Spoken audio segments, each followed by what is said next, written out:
Kami dari Kolej Vocasional Kuala Kerai ingin mempersembahkan hasil inovasi kami yang bertajuk DIOT.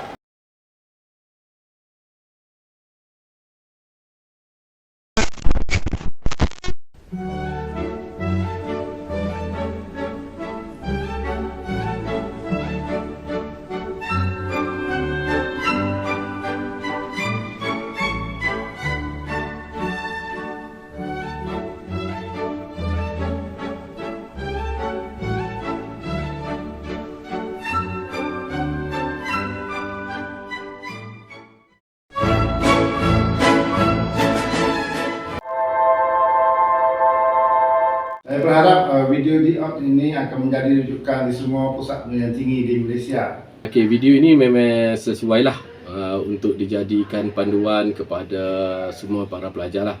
Okey, sebab kebanyakan para pelajar ni dalam usia yang remaja, dia masih lagi dalam mengalami krisis identiti.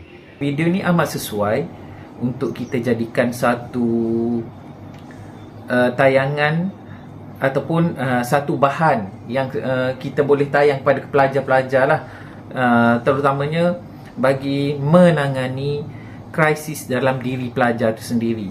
Video ni sangat menarik dan memberi kesan yang baik untuk kanak-kanak. Saya rasa video ni sesuai ditujukan kepada orang yang ada masalah sosial.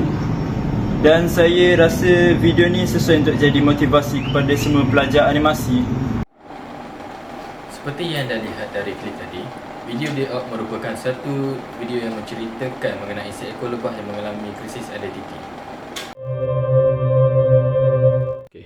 Apa itu krisis identiti? Krisis identiti adalah apabila seseorang mengalami ketidakfahaman dengan dirinya sendiri, dan puncanya berlaku apabila krisis identiti ini adalah kerana persekitaran yang negatif.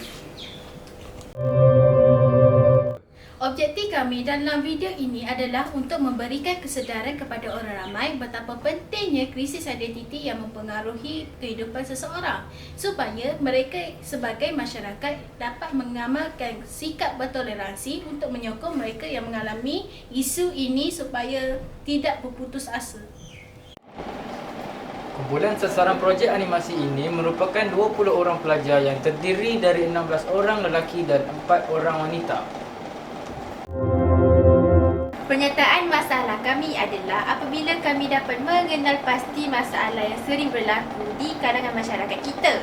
Antara masalah yang ketara terutamanya dalam kalangan remaja iaitu krisis identiti. Hal yang demikian berlaku kerana persekitaran yang negatif. Tamsilnya, individu yang mengalami krisis identiti ini sering diejek dan dibuli dengan kata-kata yang boleh merendahkan tahap keyakinan mereka. Seterusnya, individu ini akan mula membenci dirinya sendiri dan tidak ingin untuk menjadi diri sendiri.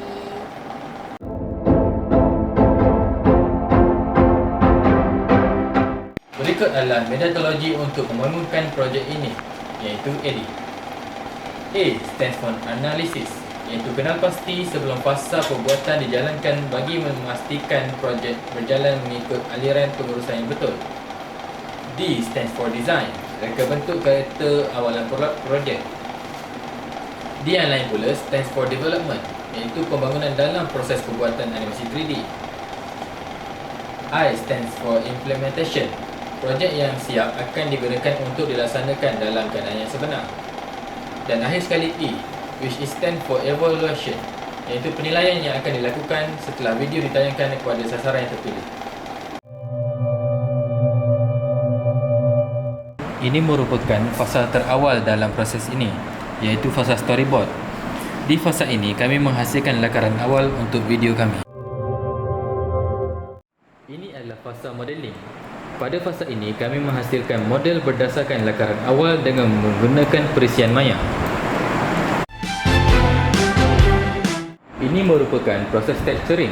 Pada proses ini, model yang disiap akan dimasukkan tekstur dan warna berdasarkan konsep art. Ini merupakan fasa rigging, di mana kami akan meletakkan tulang dalam model untuk mengawalnya. Ini adalah proses animasi. Proses animasi adalah proses di mana kami menghasilkan pergerakan pada model 3D yang dilakarkan dengan scene dalam storyboard. Proses render adalah proses terakhir. Scene yang telah dihasilkan akan dirender image untuk menjadi video lengkap dan akhirnya akan disusun mengikut urutan scene di perisian Adobe Premiere Pro untuk syutingan akhir.